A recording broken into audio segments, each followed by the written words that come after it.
السلام عليكم ورحمة الله وبركاته، حبيباتي في الله. يا رب تكونوا جميعا بخير وفي أحسن حال، اللهم أمين. ازيكم يا بنات، عاملين ايه؟ إن شاء الله يا رب تكونوا جميعا بخير وفي أحسن حال وفي راحة بال يا رب. إن شاء الله النهاردة هاخدكم معايا جولة في الطبيعة. آه الجو ايه؟ ايه رأيكم في الجو؟ ايه رأيكم في الجو والمنظر؟ قولوا لي شاركوني كده في التعليقات بتاعتكم تحت الفيديو. قولوا رأيكم في الفيديوهات بتاعتي. وادعموني بلايك، ولو انت لسه جديده وبتشوفي قناتي لاول مره وعجبتك قناتي، اضغط على الزر الاحمر تحت الفيديو، اضغط اشتراك وفعلي كلمه الكل عشان يوصلك منا كل جديد بنقدمه. فضلا يا بنات قولوا لي رايكم في الكومنتات في الفيديوهات بتاعتي، بتعجبكم لا؟ رايكم فيها بكل بصراحه يعني، ما تخافوش مش هزعل خالص. قولوا لي رايكم يعني، شاركوني بارائكم على الفيديوهات بتاعتي. النهارده ان شاء الله هنعمل العشاء مع بعض، هنعمل عشاء حلو قوي مع بعض. خليكم معايا لاخر الفيديو عشان تشوفوا عملنا ايه في العشاء وقضينا اليوم ازاي. النهارده ان شاء الله رحنا جوله كده في الطبيعه. مش رايحاها لوحدي والله، انا مش رايحاها كده من نفسي في الايام دي ما حدش بيروح حاجه لنفسه. احنا تبع كورس، هنبدا كورس ان شاء الله او بدانا. ده اول اول يوم، اول حصه في الكورس بتاعنا. كورس عن الطبيعه وعن الزرع، بما اننا كلنا عندنا جناين صغيره كده جنب بعضها اللي انتوا شفتوها معايا قبل كده وصورتها لكم كتير جدا في الفيديوهات اللي فاتت. فقررت المسؤوله عن الجناين دي ان هي تدينا كورس، هتعرفنا بقى ايه انواع التراب، ايه الزرع اللي الضر اللي نشيله امتى، اللي نشيله امتى هيكون مش كويس، وانواع الزرع وكده يعني، وايه المواسم اللي نزرع فيها. فده اول درس في الكورس بتاعنا، ان احنا هنروح نتمشى في الطبيعه ونتعرف على انواع التراب في هولندا عامله ازاي، وكمان النباتات اللي بتطلع لوحدها والنباتات اللي يعني في شرح كتير. ولكن للاسف الفيديو التليفون بتاعي ما مكملش معايا، لان ما كنتش عامله بصراحه حساب ان انا هصور. بس لما نزلت واصحابي اللي معايا ربنا يبارك لي فيهم طبعا بشكرهم من خلال الفيديو، مياسة وعهد شجعوني ان انا اصور الفيديو. صور الجو جميل والجو حلو، لا يسمى ما تصوريش وتشارك البنات معاكي في المناظر الحلوه دي، الجو جميل حلو، اول مناظر حلوه. فشجعوني بصراحه ان انا اصور فيديو. في التليفون ما كنتش شحنته قبل ما انزل، فالشحن بتاعه فصل مني في الطريق. يعني انا نزلت من البيت الساعه 1، رجعت الساعه 5:30. مشيت ماشيه يا بنات في اليوم ده ما اقولكوش بجد يا خراشة على المشي. انا لحد الان المشوار ده لسه مأثر عليا، مشيت كتير جدا. في ناس راحت بالفتس بتاعها بالعجله بتاعتها وناس راحت مترجل كده برجليها زي حالاتي كده. آه، فان شاء الله النهارده هناخد جوله كده في الطبيعه، تغيير جو. بصراحة أنا بحب الجو في الوقت ده، يعني أنا بحب المناظر يعني المنظر كده الخريف، الشجر في الوقت ده بيكون شكله حلو، السماء الزرقاء مع ألوان الشجر مع ألوان الورق مع، لا شكله حلو جدا مع الطيور مع المية، بيكون عادي إحساس حلو قوي لما تخرجي تتمشي في الجنينة. يا سلام يا بنات، بتغيروا جو 100%. صدقيني لو أنت مخنوقة متضايقة تعبانة حاسة بخمول، انزلي اتمشي، انزلي اتمشي حتى في الشارع. لو مش عندك جناين زي دي انزلي اتمشي، لو عندك غيط اراضي زراعيه انزلي اتمشي فيها بجد، وارجعي شوفي نفسيتك هتعمل ايه. بس لما تمشي يعني ايه، حاولي انك تنسي الحاجه اللي مضايقاكي او الحاجه اللي انت خارجه منها البيت، يعني حاولي كده انك تسيبها بره وترجعي كده فريش. بجد بتفرق كتير جدا يا بنات المشي. هنا بنصحوا انك تمشي لو انت مثلا عندك مشكله في النوم وما بتعرفيش تنامي بسهوله، يقول لك انزلي تمشي قبل النوم بربع ساعه لو تقدري يعني. طبعا هنا بيكون شويه صعب في الشتاء، بس لو مشيتي بجد بتغيري نفسيه كتير كتير كتير كتير كتير. يعني امبارح انا كنت راجعه من بره بالليل، اتلاقيت ست عجوزه جدا ما خارجه بتتمشى بتقول انا بخرج كل يوم اتمشى 10 دقايق لربع ساعه بره قبل ما انام. بالصدفه يعني انا لما اعرفهاش احنا، يعني انا قلت لها مثلا بالليل مساء الخير، هي ردت الكلام خد بعضه لحد ما انا جيت عند البيت وهي قاعده بقى بتحكي معايا. فالمشي حلو جدا يا بنات، يعني نصيحه نطلع من ان احنا ننصح بعض ان احنا نتمشى، وكمان اشجع نفسي لان بصراحه مكسله جدا جدا الايام دي، مش عارفه في ايه، عندي خمول من المشي، على ما اني نشيطه جدا وبحب المشي، ومع مش عارفه الايام دي مش مظبطه مع امور المشي يعني.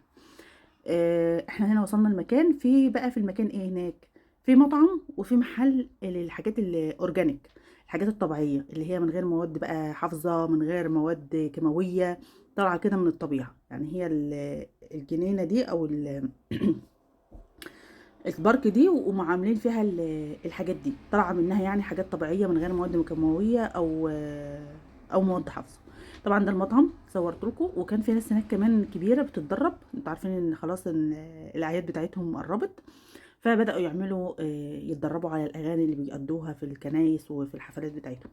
فكان في هناك مجموعة بتتدرب على الأغاني طبعا اللي هيقولوها. وهنا كمان في حديقة حيوان جنب المكان، يعني المكان ده تروحيه بصراحة حلو جدا جدا. انا مش عارفة اسمه بصراحة، انا نسيت. انا مع الاسامي محدش يقول لي الاسامي، انا بعرف المكان وبيفضل ثابت في دماغي، بعرف اروحه، ولكن تيجي تقول لي اسمه، يعني مثلا الشوارع اللي عندي هنا جنبي، جوزي يقول لي الشارع، انا عارفة الشارع ولكن اسمه مش عارفاه.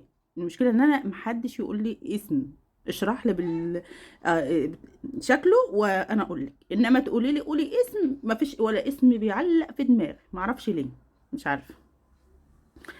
هنا هي كانت قاعدة بتشرح لنا بقى، اسمعوا هي كانت بتقول لنا ايه. Maar het is wel verschillende grond. Als je natuurlijk aan de rand van Den Haag, hè, hier staat Den Haag, daar zit je gewoon, dus een gedeelte van Den Haag zit op de zandgrond van duinen. Nieuwe duinen die we kennen.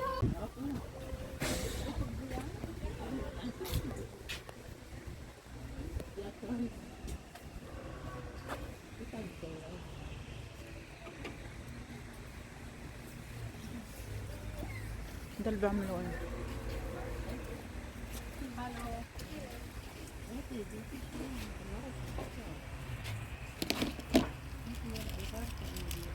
لا ده مش ورق غار، ده ورق مش ورق غار ده.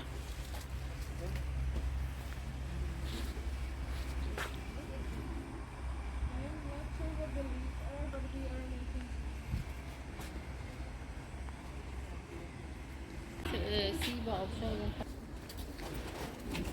Plant, je ziet hier eiken, dat zie je eigenlijk niet zo al aangeland. Dus het is Nederland, het is eigenlijk een soort Mare Durodam van de landschap.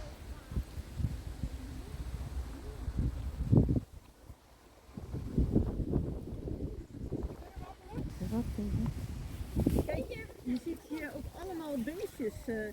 Hier, dit is bijvoorbeeld een gal. Waar eigenlijk een beestje zit in het gaatje in. Dus ik denk dat die er al uit is. Ja, dit zijn geen eikels, dit zijn gewoon plekken, galblazen van beesten. Mm. Ja.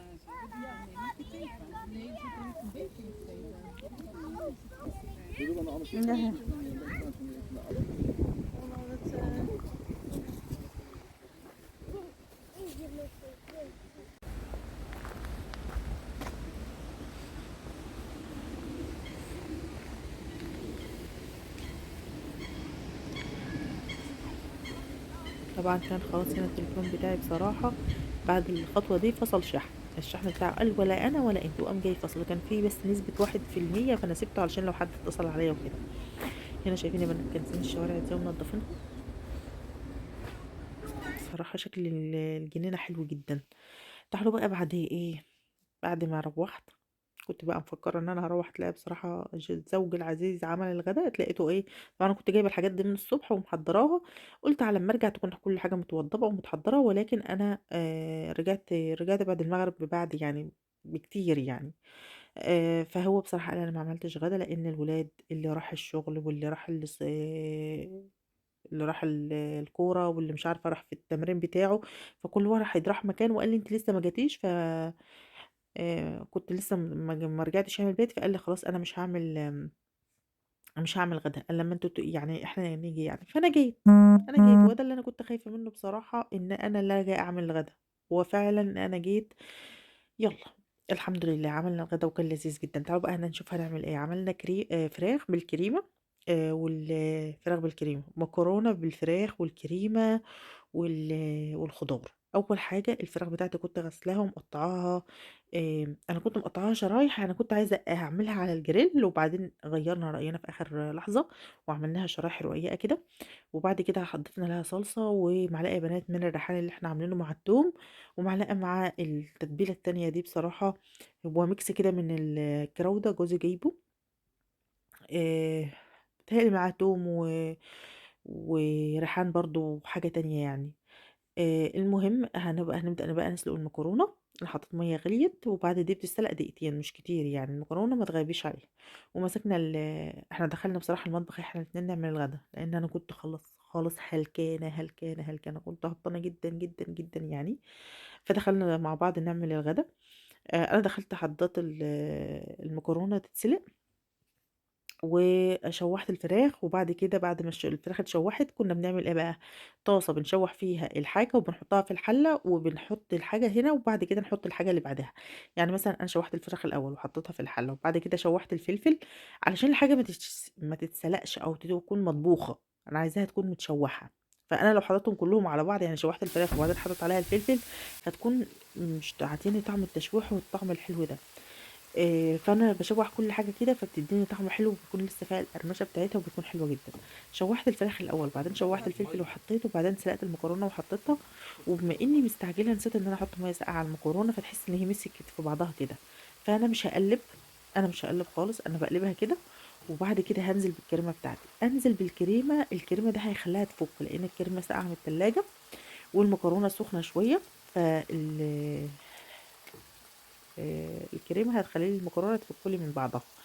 لإن المفروض لمّا بتطلّعيها من المَيّة السخنة، لو مش هتقدّميها على طول، بتضطري إنِّك تحطّيها الأول في شوية مَيّة ساقعين علشان تفُك من بعضها وتبقى مش ماسكة في بعضها، لإن هي بتمسك في بعضها تلاقيها ماسكة كده. لو هتحطّها في صوص زي كده ما تقلقيش، ساعة ما تحطّها وتحُطّي عليها الصوص هتفُك معاكِ. وبعد كده نزلت شوّحت الشامبينيون في شوية زيت، وبعد كده نزلت عليها بالبصل الأبيض وشوّحتهم كويس جدًا مع بعض، وضِفت عليهم الكريمة، وآخر حاجة باعملها إن أنا باشوّح البصل الأخضر، بادّي له تشويحة خفيفة وبانزل بيه برضه على الخليط بتاعي، وده بعد ما ضِفت الكريمة وضبّطت الملح وبس كده. طبعًا كنت واقفة باغسل مواعين، يعني الأكل خلاص بيغلي على النار، وكنت واقفة باغسل بقى المواعين والتنضيفات اللي أنتم عارفينها، اللي هي بعد وأثناء العمايل، يعني أثناء الطبخ. بس كده، وده كان غدانا النهارده، وده كان يومي، يوم من حياتي تقريبًا نُص اليوم. أتمنى إن شاء الله إن هو ينال إعجابكم، ما تنسونيش من لايك وشير وسبسكرايب للقناة فضلًا وليس أمرًا، وسيبوا لي كومنت منِّك قولي لي رأيِك في الفيديو بأي رأي ليكِ في الفيديو، وأشوفكم إن شاء الله بخير وعلى خير في فيديو جديد.